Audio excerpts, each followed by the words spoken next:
বিবাহ করার পরে যদি আপনি জিনে লিপ্ত হন তাহলে দুনিয়াতে বেঁচে থাকার কোনো পথই নেই। মুসলিম শরীফে এসেছে, রাসূল সাল্লাল্লাহু আলাইহি সাল্লামের কাছে গামেদ সম্প্রদায়ের একজন মহিলা আসলো। এসে রাসূল সাল্লাল্লাহু আলাইহি সাল্লামের দরবারে বলল, আল্লাহ রাসূল, আমাকে পবিত্র করুন। তখন রাসূল সাল্লাল্লাহু আলাইহি সাল্লাম বললেন, ইরজাই, তুমি বাড়ি ফিরে যাও। ওয়াস্তাগফিরুল্লাহ, তুমি আল্লাহর নিকট ক্ষমা চাও। ওয়াতুবি ইলাইহি, তুমি তওবা করো, আল্লাহ তোমাকে মাফ করে দেবেন। তখন মহিলাটি বলছে, আল্লাহ রাসূল, মাইদুল মালিককে যেভাবে আপনি ফিরিয়ে দিয়েছিলেন সেভাবে আপনি আমাকে ফিরিয়ে দিতে চাচ্ছেন? আল্লাহ রাসূল, আমার পেট উঁচু হয়েছে অবৈধ সন্তানে, আমার পেটে অবৈধ সন্তান রয়েছে, দয়া করে আমাকে ফিরিয়ে দিবেন না, আমার বিচার করে দিন। তখন রাসূল সাল্লাল্লাহু আলাইহি সাল্লাম বললেন, আচ্ছা ঠিক আছে, ইরজিই, তুমি বাড়ি ফিরে যাও, তুমি তোমার বাচ্চাকে জন্ম দাও, যেদিন বাচ্চা জন্ম নিবে সেদিন এসো, বিচার করে দেব। মহিলাটি বাড়ি চলে গেল।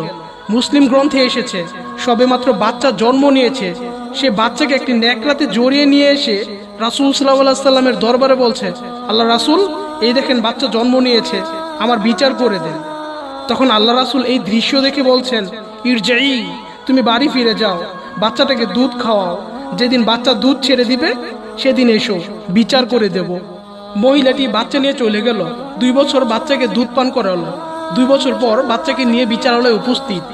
এই অবস্থায় বাচ্চার হাতে একটি টুকরো রুটি রয়েছে। এই রুটি প্রমাণ করে বাচ্চা খাদ্য খেতে পারে। আল্লাহ রাসূল সাল্লাল্লাহু আলাইহি সাল্লাম বাচ্চাটিকে একজন মুসলমানের হাতে সমর্পণ করলেন। বললেন, যাও, তুমি একে লালন পালন করো।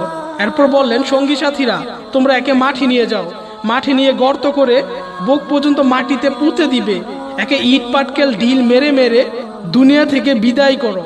সাহাবীগণ বললেন, আমরা তাকে মাঠে নিয়ে গেলাম, গর্ত খুঁড়লাম, বুক পর্যন্ত মাটিতে পুঁতে দিয়ে চতুর্দিক থেকে পাথর মারতে লাগলাম।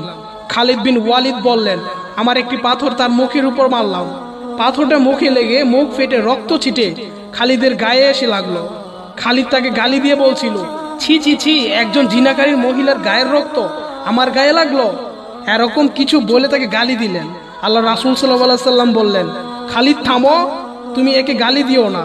এই মহিলা এত তওবা করেছে, আল্লাহ দরবারে এত ক্ষমা ভিক্ষা চেয়েছে, এরূপ তওবা যদি কোনো বড় থেকে বড় পাপী করে তাহলে তার পাপকে ক্ষমা করা হবে। খালিদ, আসলে একে ক্ষমা করা হয়েছে।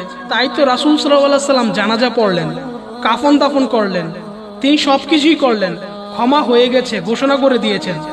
কিন্তু তারপরও তার শাস্তি মাফ করলেন না। বিবাহ করার পর জিনা করলে মাফ হয় না, দুনিয়াবি শাস্তি মাফ হবে না। জিনাকারীর কোনো পথই নেই পৃথিবীতে বেঁচে থাকার। সারা পৃথিবীর যত মানুষ, পুরুষ ও নারী বিবাহ করার পরে জিনায় লিপ্ত হয়েছে, এদের বেঁচে থাকার পৃথিবীতে কোনো পথই নেই। জিনা করার পর কেউ জানলো না সেটা, তাহলে আপনি আল্লাহর দরবারে ক্ষমা চান, পাপ ক্ষমা হয়ে যাবে, সেটা ভিন্ন কথা। কিন্তু আপনি জেনে রাখেন যে পৃথিবীতে আপনার বেঁচে থাকার সুযোগ হারিয়ে গেছে। আপনি জেনে রাখেন যে পৃথিবীতে আপনার বেঁচে থাকার সুযোগ হারিয়ে গেছে। এটা এত বড় পাপ যে পাপ আজকাল মানুষের কাছে কিছুই মনে হচ্ছে না, যে পাপ মানুষের কাছে কিছুই না, যে পাপ মানুষের কাছে কিছুই না। আল্লাহ, তুমি আমাদের সবাইকে বুঝার এবং মানার তৌফিক দান করুন, আমিন। সবাইকে অনুরোধ করছি ভিডিওটি শেয়ার করার জন্য, কেননা আপনার একটি শেয়ারের কারণে কোনো এক ভাই, কোনো এক বোন তাদের অন্ধকার আচ্ছন্ন জীবন থেকে মহান আল্লাহর পথে ফিরে আসতে পারে।